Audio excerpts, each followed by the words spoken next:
I'm confused. I don't have any freaking idea how this Jojo live-action movie can be called one of the best live-action adaptations, but at the same time, one of the worst, as for example in Anime Man's tier list. Look at that! It's on the same rank as Netflix Death Note. I think the only way to find out how good or bad this movie is, just watch it by myself. The movie starts with a bunch of cops who are trying to arrest some criminal. He runs away through the window and meets a guy with a yee-ass haircut. Oh yeah, also he has a bow. I like how he just standing still while he just aiming. The criminal survives a shot and gets a stando. He shows us some of his new power and damn, what's that? Is this an opening? Nice!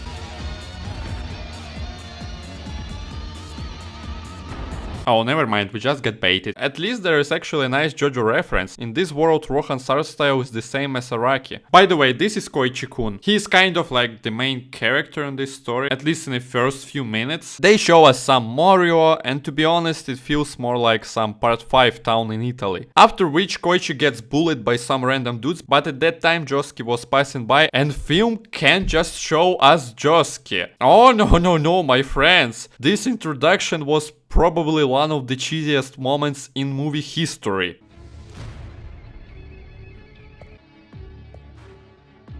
Too bad for Koichi, he wasn't there for helping him, until one of these dudes insulted his haircut.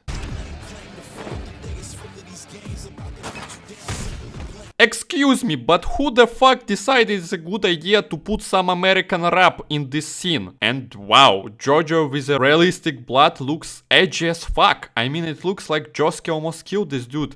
That's brutal, man. In a school, Koichi meets Yukako-san and Josuke is just edgy. He just sits there on a window cause he's badass. And if in anime, firstly she was shown as a pretty nice and innocent girl, here it's obvious from the start that she is a fucking psycho.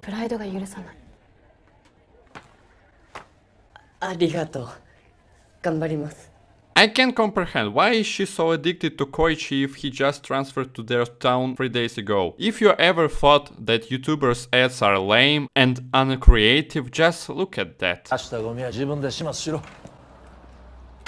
Probably I'm not the only one who didn't approve this advertisement, so the criminal kills those guys. The water stando possesses Anime Man's twin and he acts as a dude from Men in Black. Damn, Josuke, even water thinks your hair is shit. Maybe you actually should reconsider something in your life. Anyway, Josuke smash! Well, everything goes almost like in anime. This cop from the beginning is Josuke's grandfather. Here this character has way more screen time than in anime. Meanwhile, this dude shot one more person with a stando bow or arrow, what was that again? And finally we are shown Jotaro. 40 years old Jotaro, to be more specific.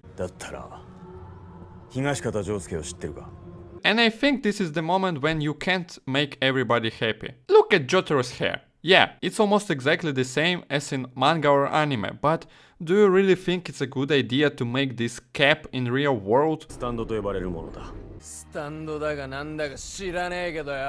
Say the line! Yare. Just like in anime, they have a fight. Nani? Even Josuke the same way messed up Jotaro's head. Well, it wasn't too bad, but without Jotaro's Seiyu, it doesn't feel right, you know. Yakamochi! Anyway, Waterboy has a conversation with Keicho, yeah, let's just call him by his name, about killing Josuke. Then we are shown some more grandfather and I must admit, he's pretty well written. After this friendly scene, it's time to fight. First donut your mom, and that's all. And yeah, Josuke, put the bottle right in front of your granddad so he can drink it all. Wait, what?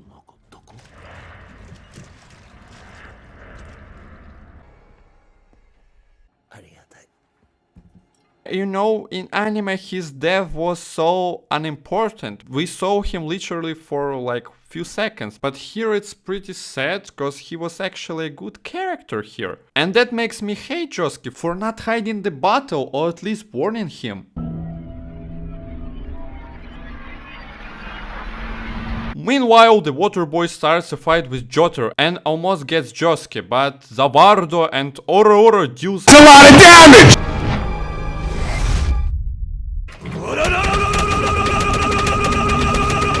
And put him in a glow which Josuke ate. The villain is punished and turned into a boulder. It's not just a boulder. It's a rock. That's creepy as heck. You might think this is the end, but no, this is just a half, and I still don't see any. Yeah, Josuke! Keiichi is baiting Josuke to chase him, and I really like how the weather has changed in 1 second. And so it happened, Koichi-kun followed Josuke too. Together they meet Okuyasu. Josuke just watched how his little friendo gets killed in 5 meters away from him. In anime it was kind of the same, I know, but he just lays in front of him. Not even behind any fence, like in anime. Even though he will not die, but still do something, Josuke!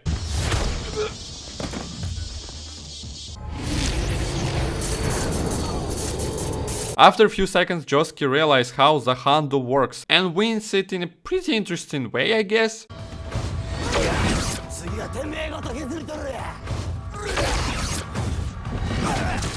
Of course it was Josuke's kind of trap, but practically he did nothing. The next fight is against Keiichi. Josuke dodges his first attack and it shots fucking Okayu. Wait, what?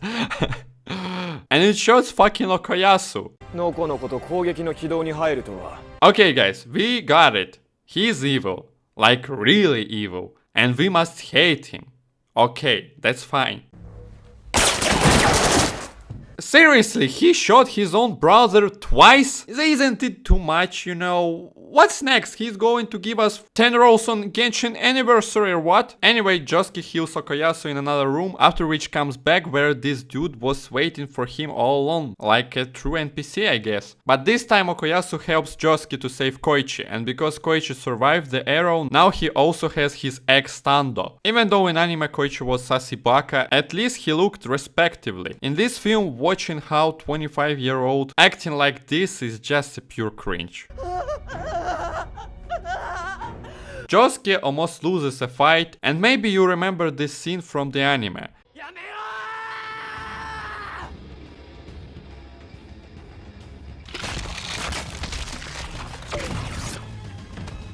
The finale of this fight you can leave just like in anime, that's perfectly fine. But no, they even ruined it by a lot of fucking talking. Here Josuke talks, uses his power while talking, talks more and more, makes up something about bad company Stando that can't destroy those missiles because they can have only one order at a time, like some complete bullshit.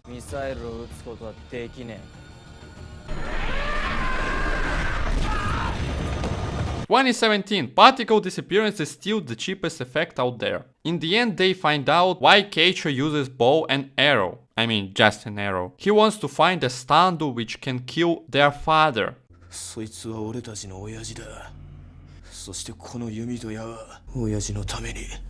And I can say that this scene was pretty decent, pretty well done. Too bad Koichi ruined it with an obvious explanation. 家族の写真だよ。お父さんは毎日これを探してたんだよ。 And then happened something that I did not expect at all.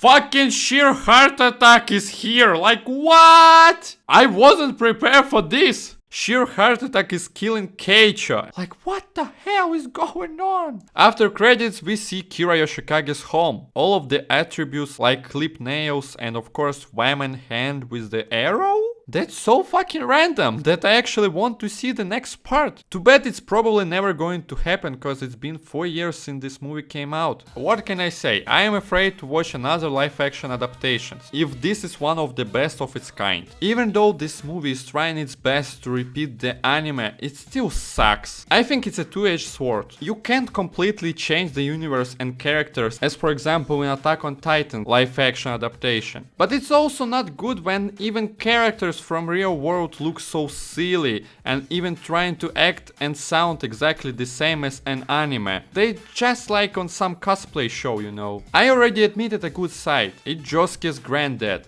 This hero was quite decent. I would love to see him alive and maybe even with a stando. Probably it's too much, but hey, if you made a good character, why not to use it? Also, it would make the story quite unique, you know. The bad side is pretty much everything else. Even when moments copy-pasted from the original, it's still somehow fucked up by editing, acting, or just author's changes. You might heard of 3-act film structure. Jojo movie has it, but twice.